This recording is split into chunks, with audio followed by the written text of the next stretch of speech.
नमस्कार, खबर 1 मिनट के साथ हाजिर हूं मैं अनुपम। आइए देखते हैं 1 मिनट में पूरी खबर और उसका पूरा विश्लेषण।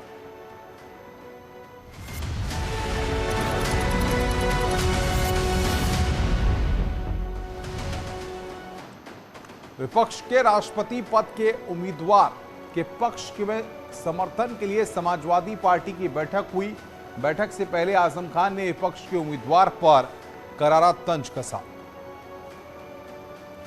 समाजवादी पार्टी की बैठक में शामिल होने पहुंचे आजम खान ने विपक्ष के राष्ट्रपति उम्मीदवार पर करारा तंज किया है। न्यूज़ 18 से बात करते हुए आजम ने कहा कि ख्वाब तो हम भी देख रहे हैं। कितना आश्वस्त है कि राष्ट्रपति जो अगले होंगे वो विपक्ष के होंगे, आपके होंगे? ख्वाब हम भी देख रहे हैं, जरूरी थोड़ी हर ख्वाब सच हो जाए। अंधे हैं हम, देखेंगे क्या? गूंगे हैं हम, बोलेंगे क्या? बहरे हैं हम, सुनेंगे क्या? मगर ये हमारा वतन तो है। डेमोक्रेसी तो है सर, उसके लिए क्या सर? कहाँ है? किस शहर में है? किस गांव में है?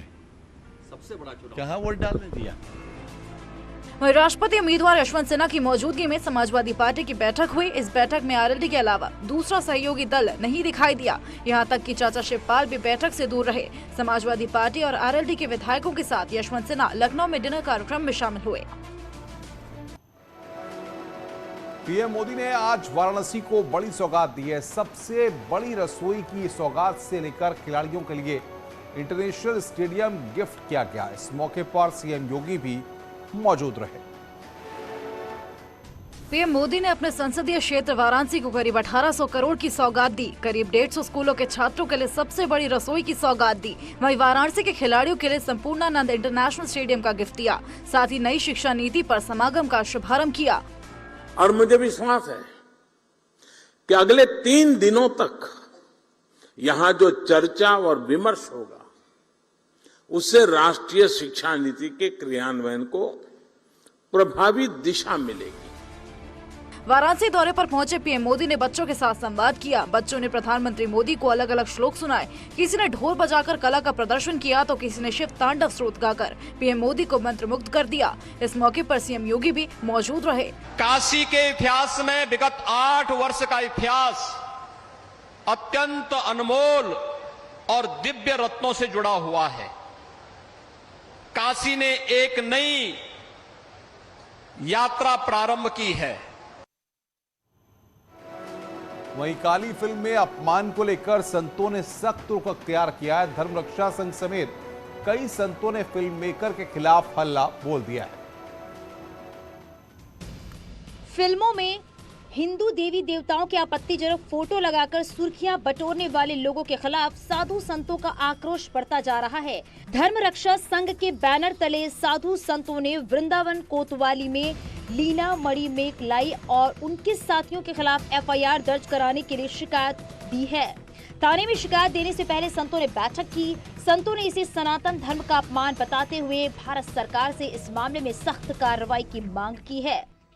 इसमें हमारे जो देवी देवता हैं उनके ऊपर उनका जो अपमानजनक चित्र सोशल मीडिया पर डाला गया है, मां काली को सिगरेट पीते हुए जो दर्शाया गया है एक निर्मात्री के द्वारा, उसका हम सब हिंदू समाज घोर निंदा करते हैं एवं माननीय उच्चतम न्यायालय से अनुरोध करते हैं कि स्वतः संज्ञान लेते हुए इस पर उचित कार्रवाई की जाए।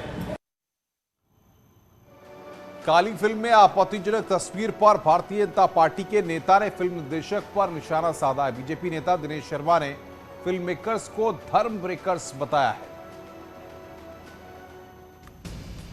बीजेपी नेताओं ने काली फिल्म को लेकर फिल्म मेकर पर निशाना साधा है। पूर्व डिप्टी सीएम दिनेश शर्मा ने कहा है कि ये लोग फिल्म मेकर नहीं बल्कि धर्म ब्रेकर हैं। ये लोग बाहर विदेशों में बैठकर साजिश रचते हैं। अब इसको फिल्म मेकर कह रही है, ये धर्म ब्रेकर है। और ऐसी नराधम शक्तियां जो नक्सलवाद और वामपंथ से ओतप्रोत शक्तियां हैं, ये हमेशा विदेशों में बैठकर कभी ये खालिस्तान का नारा दे देती हैं, कभी देश को विभाजन करने के लिए एक धर्म को दूसरे के धर्म से लड़ाने की बात करती हैं।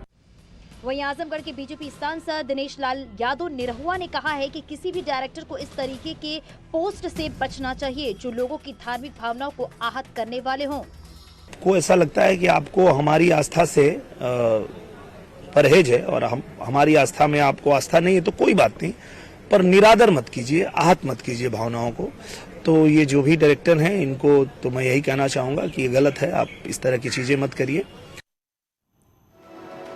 चित्रकूट जनपद में तेज रफ्तार ट्रक ने एक 4 पहिया कार को जोरदार टक्कर मार दी, जिससे हादसे में एक युवक की मौत हो गई।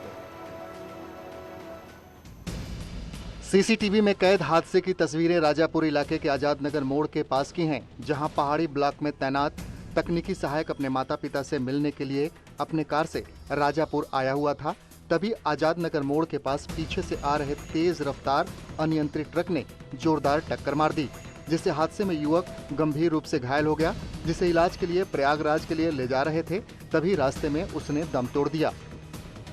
जैसे ही जा रहे थे, रोड क्रॉस करना था तो इन्होंने गाड़ी साइड में खड़ी कर ली थी रोड के किनारे, और पीछे से राजापुर की तरफ से एक ट्रक आया और उसने पीछे से जोरदार टक्कर मारी और आनन फानन में अस्पताल ले गए वहाँ। लेकिन उसके बाद भी शायद वहीं डेथ हो गई थी, लेकिन हम लोग फिर मंझनपुर ले गए जिला चिकित्सालय, लेकिन वहाँ डॉक्टरों ने मृत घोषित कर दिया। हादसे की तस्वीरें वहां लगे सीसीटीवी कैमरे में कैद हो गई हैं, जो सोशल मीडिया पर खूब वायरल हो रही हैं। फिलहाल घटना के बाद परिजनों में कोहराम मचा हुआ है। वहीं आरोपी ट्रक चालक पुलिस की गिरफ्त से बाहर है। मेरठ पुलिस ने माफिया यशपाल तोमर पर बड़ी कार्रवाई की है। पुलिस ने यशपाल तोमर पर गैंगस्टर एक्ट के तहत कार्रवाई करते हुए करोड़ों रुपए की संपत्ति को कुर्क किया है।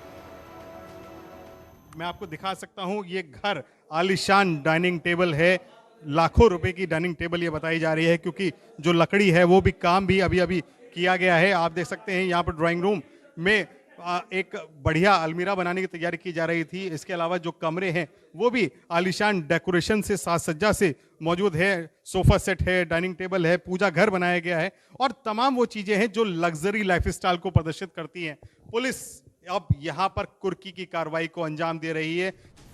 वेद व्यासपुरी इलाके में करीब 5 करोड़ रुपए का मकान पुलिस ने कुर्क किया है। दरअसल मेरठ पुलिस लगातार यशपाल तोमर की संपत्तियों को चिन्हित कर कार्रवाई को अंजाम दे रही है। सबसे पहले ग्रेटर नोएडा में यशपाल तोमर की अरबों की जमीन को कुर्क किया गया, जिसके बाद बागपत में तालाब की जमीन कब्जा कर बनाए गए आलीशान बंगले को कुर्क कर पुलिस ने बुलडोजर चलाया। पुलिस यशपाल तोमर की अब तक की 153 करोड़ से ज्यादा की संपत्ति को कुर्क कर चुकी है। यशपाल तोमर फिलहाल हरिद्वार के रोशनबाज जेल में बंद है। गोरखपुर में मानसून के दौरान आने वाली बाढ़ से बचाव के लिए प्रशासन की तैयारियां शुरू हो चुकी हैं। बाढ़ से बचाने के लिए आज एनडीआरएफ और एयरफोर्स की टीम ने संयुक्त अभ्यास किया। बाढ़ के बचाव को लेकर आज गोरखपुर में जिला प्रशासन और एनडीआरएफ की टीम ने एयरफोर्स के साथ मिलकर बड़ा मॉक ड्रिल किया। इस दौरान एनडीआरएफ की टीम ने एक डूबते हुए व्यक्ति को बचाया। वहीं एयरफोर्स के हेलीकॉप्टर ने भी रेस्क्यू करते हुए पहले लंच पैकेट गिराया और फिर बाढ़ में फंसे व्यक्ति को बाहर निकाला। ये एक्चुअली मानसून सत्र को देखते हुए एनडीएमए की गाइडेंस में उत्तर प्रदेश के जितने भी अति संवेदनशील और संवेदनशील जिले हैं जो फ्लड के हिसाब से, उनमें आज साइमल्टेनियसली मॉक ड्रिल किया जा रहा है। यहाँ भी हमने उसका एक प्रदर्शन किया है, जिसमें किस तरह से अगर कहीं भी बाढ़ की सूचना आती है तो किस तरह से डिफरेंट स्टेक होल्डर्स रिस्पॉन्स करते हैं, जल्दी से जल्दी पीड़ितों तक पहुँचते हैं और उनको राहत और बचाव कार्य। सोशल मीडिया पर जहर उगलने वालों के खिलाफ पुलिस की पैनी नजर बनी हुई है। योगी सरकार के दूसरे कार्यकाल में पुलिस का रेस्पॉन्स टाइम जबरदस्त हो गया है। ये सोशल मीडिया मॉनिटरिंग सेल है उत्तर प्रदेश पुलिस मुख्यालय की, और हम यहाँ पर देख सकते हैं कि जो बड़े स्क्रीन लगे हुए हैं वहाँ पर लगातार न्यूज़ चैनल्स की भी मॉनिटरिंग की जाती है। देखा जाता है कहाँ पर कौन सी खबर ब्रेक हुई है और उस पर उस संबंधित जिले के अधिकारियों से भी बातचीत की जाती है, उनसे उनका व्यू जाना जाता है। यूपी पुलिस इन दोनों सोशल मीडिया पर पैनी नजर बनाए हुए है। पुलिस का साइबर सेल ट्विटर, फेसबुक और इंस्टाग्राम पर एक्टिव है और फर्जी खबरों को लेकर यूपी पुलिस की ओर से खंडन भी किया जा रहा है। योगी सरकार के दूसरे कार्यकाल के 100 दिन में सोशल मीडिया पर पुलिस का रिस्पांस टाइम 16 मिनट से घटकर 8 मिनट हो गया है। इस दौरान पुलिस ने 218 फर्जी खबरों का खंडन किया तो अफवाह फैलाने के मामले पर 45 मुकदमे भी दर्ज किए गए हैं। जो 100 दिनों के कार्य हुए हैं उसमें हम लोगों ने कुछ चेंजेस अपने और कार्य पद्धति में सुधार किया है, जिसके कारण जो हमारा सोशल मीडिया में रिस्पांस टाइम पहले लगभग 15-16 मिनट हुआ करता था, वो घटकर अब 8 मिनट रह गया है। खबर 1 मिनट में यूपी की बड़ी खबर दिखाएंगे, लेकिन पहले बड़ी खबर गुजरात से। जामनगर में ड्राइवर की लापरवाही से स्कूल बस नदी में डूब गई। तेज धार होने के बावजूद भी ड्राइवर ने ब्रेक नहीं लगाया। गुजरात के जामनगर में ड्राइवर की लापरवाही से स्कूल बस नदी में चली गई। तेज धार में डूबी इस स्कूल बस में 9 बच्चे सवार थे। तस्वीरें आप देख सकते हैं। बस को निकालने के लिए रेस्क्यू टीम जद्दोजहद कर रही है। बताया जा रहा है कि ड्राइवर की लापरवाही से 9 बच्चों की जिंदगी खतरे में आ गई है। तेज धार वाली नदी में स्कूल बस के डूबने से इलाके के लोग सहमे हुए हैं। लोगों का मानना है कि ड्राइवर को पहले पता था कि पानी गहरा है, उसके बावजूद ड्राइवर ने नदी में बस चला दी, जिसका नतीजा यह निकला कि बस तेज धार में बहकर नदी में डूब गई। इस लापरवाही की जांच तो पहले होगी, फिलहाल बच्चों को बचाना पहली प्राथमिकता है। बताया जा रहा है कि बस में 9 बच्चे सवार हैं, जिन्हें निकालने का प्रयास किया जा रहा है।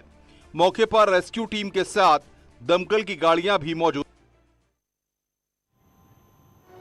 हरिद्वार में कुख्यात वन तस्करों को गिरफ्तार किया गया है। इनके पास से बाघ की खालें बरामद हुई हैं। लक्सर वन प्रभाग में कार्रवाई हुई है। वन तस्कर बिजनौर जिले के हरिद्वार एंट्री कर रहे थे, उसी दौरान शेखपुरा गांव में इनको गिरफ्तार कर लिया गया। गिरफ्तार वन तस्करों में कुख्यात तस्कर तोताराम का बेटा हरद्वारी लाल भी शामिल है। फिलहाल इनसे पूछताछ की जा रही है। आगे इसमें जांच पड़ताल चल रही है और हम पूरी प्रयास करेंगे कि इसमें जो लोग भी इन्वॉल्व हैं, ठीक है, उनको पकड़ें और उनको जेल भिजवाएं और कड़ी से कड़ी जो है सजा दिलाई जाए उनको।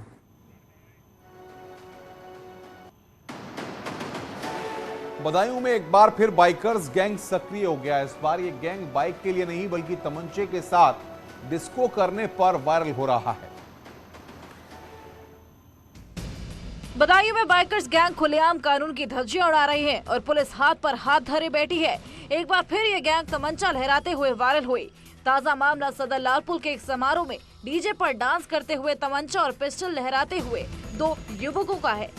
इससे पहले भी इस गैंग के सदस्यों पर कई मामले दर्ज हो चुके हैं। पहले भी इस गैंग के सदस्य चेन स्नैचिंग, मारपीट और चौराहे पर फायरिंग करके उगाई का काम करते थे। बदायूं पुलिस ने इस गैंग के सदस्यों पर कार्रवाई करती रही है, लेकिन लोकल राजनीतिक संरक्षण के चलते इस गैंग का मुखिया बचता रहा है। अब एक बार फिर वीडियो वायरल होने के बाद दहशत का माहौल बना हुआ है। अब देखना यह है कि वीडियो वायरल होने के बाद पुलिस इस गैंग के खिलाफ क्या कार्रवाई करती है। मथुरा में 2 गाड़ियों में जबरदस्त भिड़ंत हो गई। आर्मी की जीप और ऑटो में हुई टक्कर में लोग बाल बाल बच गए। हालांकि कई सवारियां गंभीर रूप से घायल हो गई। मथुरा के जिला कारागार के पास एक आर्मी कार और टेम्पो में आमने सामने की भिड़ंत हो गई। इस हादसे में किसी की जान तो नहीं गई, लेकिन 3 सवारियां गंभीर रूप से घायल हो गईं। इससे रोड पर जाम लग गया। एक्सीडेंट की सूचना पर पहुंची पुलिस ने जाम को खुलवाया और घायलों को जिला अस्पताल के लिए भिजवाया। हादसे के बारे में आर्मी कार चालक से बात हुई तो उसने बताया कि वो अपनी कार को लेकर आ रहे थे। इससे उसकी ब्रेक न लगने से वो टेम्पो से टकरा गई और यह हादसा हो गया।